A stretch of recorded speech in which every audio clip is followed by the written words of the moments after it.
Hey, welcome to more Cake Yes Me on Badass Edible Art. I'm Jelena, and this is how I made my bunny in a flower pot cake. First, I cut a 4-inch and a 5-inch circle using some circle cutters. I stacked them, and I stacked them upside down. 5-inch on the bottom, and then a 4-inch. I frosted the middle, and then I stacked my cakes. And I went ahead and put it in the freezer for a couple of minutes, so that way it could chill, because a chilled cake is always better to carve. And you take it out, you carve it, and I was looking to carve it in that A-line angle to represent a flower pot. So I went ahead and cut that around using a pared knife. You want to crumb coat it, and basically what crumb coating is, if you don't know, it is when you cover your cake with a very light, thin layer of buttercream or frosting. That way none of your crumbs can get into your final coat of frosting. So that way when you final coat your frosting, it's nice, smooth, and clean buttercream and no crumbs. So after I crumb coated it, I put it in the freezer to chill a little bit more. And you can tell that your cake is chilled when you touch it and no buttercream comes on the finger. Then I went and final coated it. I grabbed some buttercream, put it in a piping bag, and just piped all around the cake. And I put, and I used my offset spatula to go ahead and smooth that out nice and clean. I added some dowels in the bottom of the cake, and I made sure it went all the way through to the top so it touched the board. And then I cut it with some cutters, wire cutters. Yeah, they were wire cutters.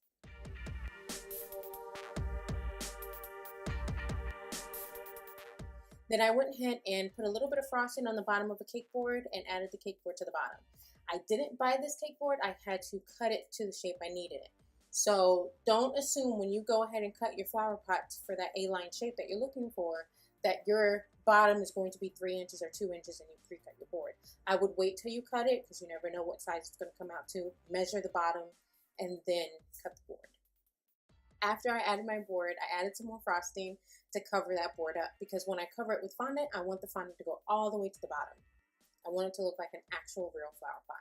So I don't want any cake boards, any buttercream, any frosting visible whatsoever. I gave that a good smooth down with my offset spatula. I put it back in the freezer for a couple of minutes to chill a little bit more.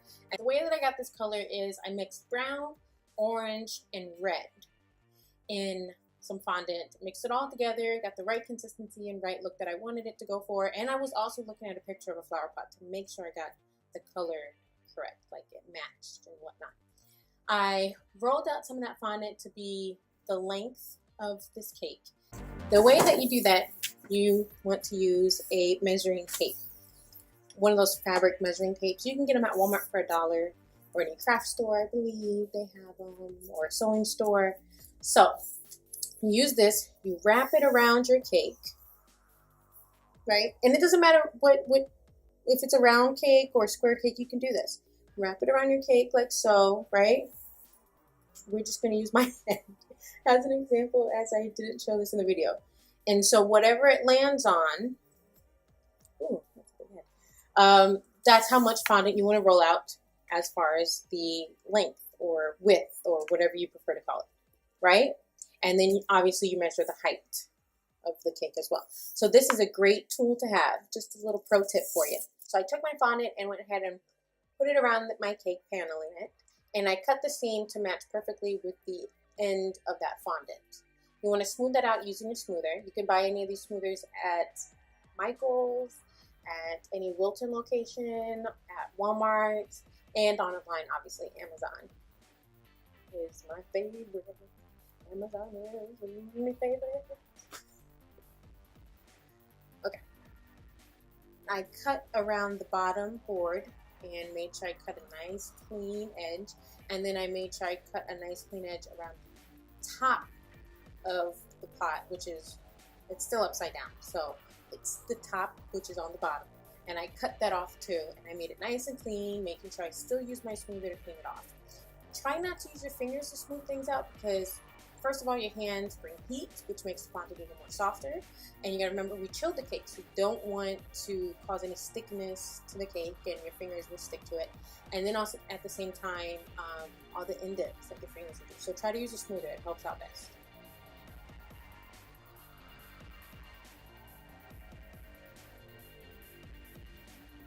Now what I did was basically I flipped my cake upside down, and what helps is if you put the cake board on one side, and you already have the cake board on the other side, and then you just flip it upside down. And then I cut a strip of fondant and place it around the rim of my pot, because these pots have, you know, this little edge rim on it, and I use water as adhesive. I crumbled up the remaining of my chocolate cake that I had and to little pieces to look like dirt. I was contemplating, should I use Oreos? Forget it. I had remaining cake, so that's what I used. I just crumbled that up into little pieces with my hand, and I put that in the flower pot to make it look all nice and like dirt-like.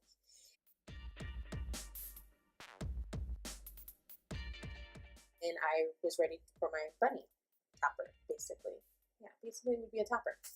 So what you want to first do is grab some gray fondant, and your bunny can be any color. Any color. So I grabbed some gray fondant, and I rolled it up in a nice little ball there, and I put a popsicle stick as a dowel, and I cut it a little short, but not too short, because I want that popsicle stick to be embedded, stuck through my bunny. So then I stuck the bunny in. You gotta remember, this isn't a full bunny, it's just half the bunny. Really, it's like his booty hanging out. It's a funny booty bunny. And it's I'm ridiculous. Anyways, so it's just his booty hanging out. So I stuck the upper part of his body onto that dowel, right? And you can also put some royal icing, some buttercream there to help it for more support and for it to stay. And then I used my amazing hands here, and I cut up some feet in just like a odd little oval shape, where one half of that oval is more wider than the other half for his feet, and I used some toothpicks for support as well. I went ahead and added a little cute ball for his tail and added little pink dots to his foot. I don't know what those are called, so we just want to call them pink foot dots to his foot.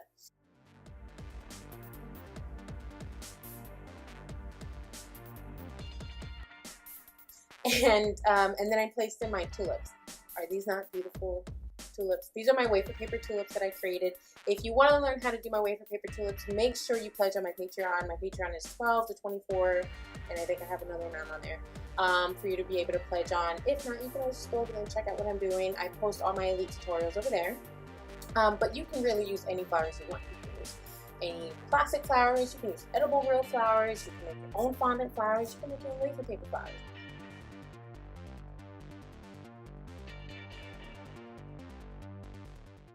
And then that's it. I just kind of cleaned up my edges, cleaned up around it, and I was done. I think I'm really excited about this cake because it's so cute and it's so adorable and it's so tiny. And I really, really like it.